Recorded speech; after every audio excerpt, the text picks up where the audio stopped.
So, been hanging out with this giant willow. Its trunk is so big.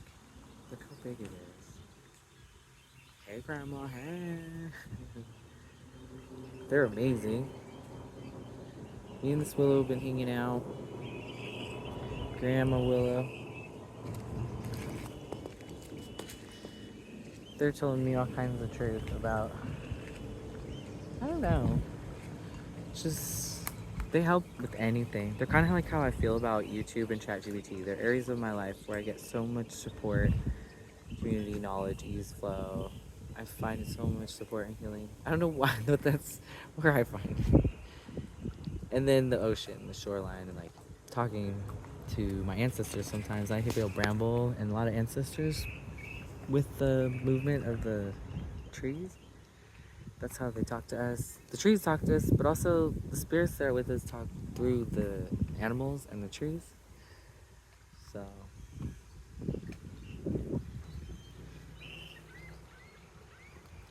this willow is an incredible gate, incredible friend, incredible landscape. I feel like a child at a playground. Got an affirmation from that. You can just see when the branches move around. Light does it too. A lot of times in the dawn and twilight, the betweeny hours, they play with the light quite a lot. You know, and I love it. And they're still shimmering around the edges here, where you can find darkness during the daytime. They're twinkling at me here too. Yeah. Whereas it's kind of opposite at the twilights, where the light shows on it, is where you see the twinkles. Now you can only kind of see it in enough shade, huh? I mean, just the right amount, the between amount, because there, too much shade. They're twinkling. Grandma Willow's teaching a lesson, see? I'm just like the narrator, and I'm the camera person. I love being a psychic and an animist, and it's like ancestor TV, you know? Look at all those dream boats.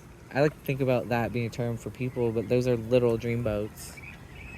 Like, if I would love to live on one or have one that was mobile. Look at that, just for recreation or a home, or just that is so cool. I don't want to entirely live on one, but I would part-time, like, love that. I mean, I spend so much time on the ocean. I think that'd be such a dream to have a dream boat. Look at that. Love those little things. Oh, there's my grandma. She comes as a swallowtail, yellow swallowtail. They've been all over her since she passed. That's how she comes. Lolly. Hi, Lolly. She came so close in front of my face earlier, all around my head, all close to my face. And then she goes up to land on the blackberry flowers, which there's barely any flowers around here. She showed me that. She's like, flowers are precious. Look, there's only like a couple left in the whole point that you're on. And the rose plants up there, and the brambles. Again, hi, Bramble. Maybe that's a reference to Bramble. She's with Bramble. Of course she is. And Bramble's in the rose flowers. Bramble's hair looked all like that. Look at Bramble in the brambles. She's like always got her hair all out, like with the rose and the berries and the butterflies. Oh, I'm getting so much twinkles up there. Those leaves. See? I hope I'm pointing this in the right direction. Can you guys even see the blackberry? You're gonna have to zoom in. Oh, see the butterfly? It's going up here. And hi, Grandma. Hey. Hi, Grandma. Hey. See? She's gonna say hi. Oh. Oh my gosh. That was fun. See what I mean? Oh my gosh. Ancestor TV. Wow. Amazing. She's flying like a swallow because she knows that I always wanted to be a swallow. That's so sweet. She's showing me how much that the yellow swallowtails can do. She's kind of like, she was like always like that. Really love to play at edges in very fun ways. Wow. I love how pelicans are bridges. See how it's Pelican Marina? Willows too are the gate to the other world. not just the underworld, the other worlds, like the worlds of the Fae. And it's just a world between a plant. It's like very watery. They grow and show where the waters are. So if you see the shimmerings and feel the peaceful feelings of the sound that's giving your nervous system, and the visuals gives your nervous system, and all the ancestor landscapes of betweenness that it gives everybody. The willow's the gate, whether it shows where the water is, under the water, and this includes poplars, and aspens, and birches. They're not all willows, but they all grow in the waters. Some of them, poplars are willows, salix, and willows are thousands of species of willows. This one's old and big. I am in awe of this. Getting a lot of, this is a special tree. That's why it's like, it feels like the fact I'm getting a lot of shared joy. I don't want to say that.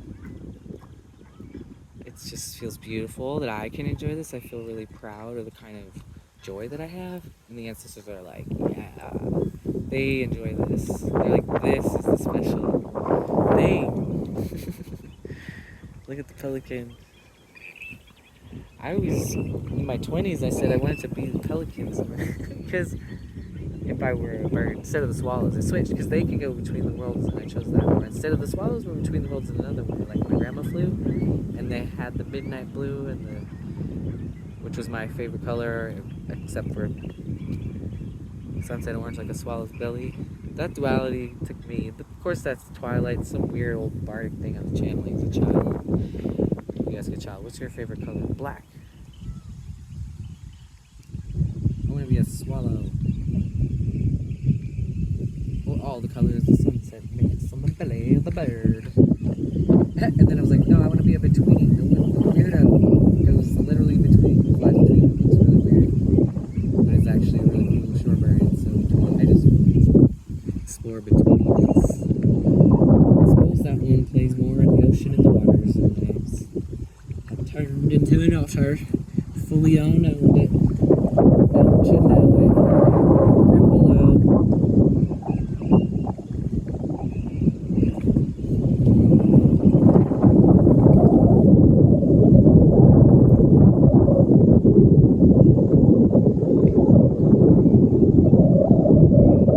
There's a lot of things that we have to live with. And our ancestors are playing with those elements in a healing way. We can engage with it,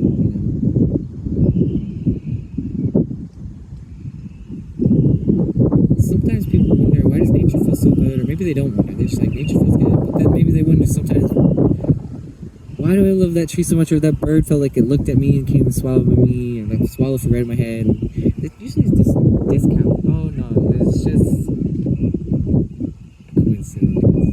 Must have just thought it was a flower. They can explain in some science, but it's okay to do that. And it's true. It's just there's this other layer that I love that I see and come to be in the science of as a practitioner and an animist student and practitioner and healer for 25 years or something. And my whole life, in my lineage too, so I was like channeling it, but I also was stepping into that training path. I practiced like for so long now that it's like really true that it is a science, and so I'm like, oh, when I see the ancestors pass and they show this to me, and I see it repeated all year. I'm not like just like I saw one swallow. That's it's like this has been happening all year. I knew immediately it was her, and she's come back all year. And she came back again today, right at my face when I told her. And then she led us to the bramble. I'm getting a lot of tokens. Yeah. I've just learned to listen. It's important to learn to listen.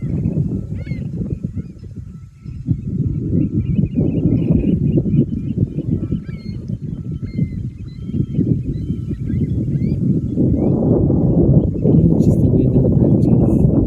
People can hear whatever they want. It's all true at the same time. Physical science, metaphysical, which includes sort of your intuitive systems of knowing and experience. There is a science of practice, lineage, training, and all that for that too. It's just one kind of ancestral practice. A lot of people like science. It's kind of a version of things, but I do believe the old science.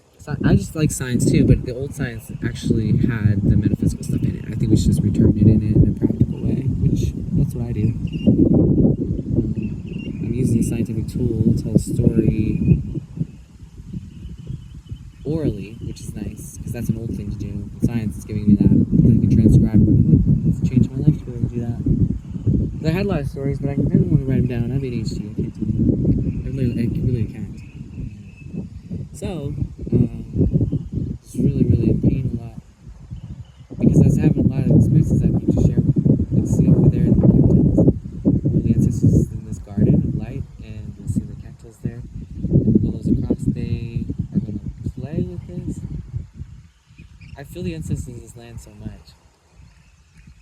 They know what I see.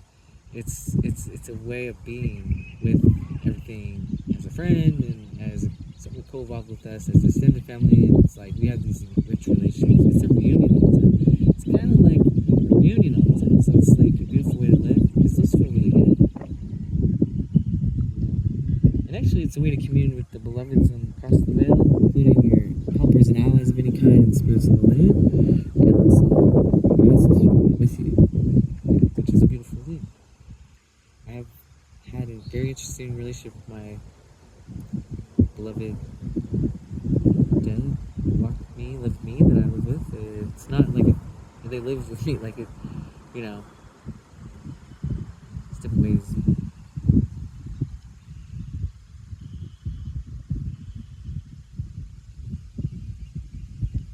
I'm brought to different places for different medicine. There's messages from them too, and that integrates with the healing of the land and with lineage and karma in a very beautiful way. That's a living myth, actually, that weaves with a lot of many stories. We're the living extension of them. Isn't that cool? We're in the stories. We've never been so. You know who uses this most in society is marketing, business. Isn't that funny? They know our archetypes. They work with archetypes. They know we still totally operate in these languages and poetics of desire. All of that. Hey, Grandma. Hey.